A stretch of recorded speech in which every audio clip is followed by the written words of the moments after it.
C'è anche un carabiniere di stanza Gorizia che stava programmando il matrimonio per la prossima estate tra le vittime dell'assalto a un convoglio ONU in Congo.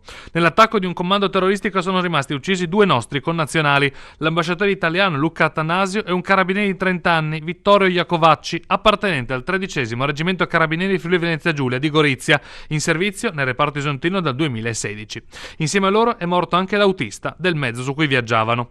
Vittorio Iacovacci era originario di Sonnino, in provincia di Latina, aveva prestato servizio anche alla Folgore. Sarebbe dovuto rientrare in Italia tra pochi giorni, nel mese di marzo. Era partito per il Congo a settembre. Era fidanzato e stava programmando le nozze per quest'estate.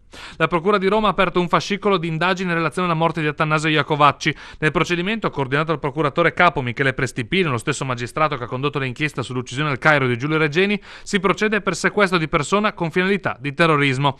I magistrati capitolini, che hanno competenza per i reati, hanno delegato le indagini ai carabinieri del ROS. Questi ultimi partiranno domani alla volta di Kinshasa, capitale della Repubblica Democratica del Congo, per affiancare gli investigatori locali. Non sono in grado di parlare per il dolore. Vittorio era un bravissimo ragazzo, un ragazzo come gli altri, amava il calcio e la sua fidanzata. Così Marco Iacovacci, zio di Vittorio. Il fratello Dario è in missione per la Marina, un uomo votato alla causa e di grande professionalità. Così i colleghi di Gorizia.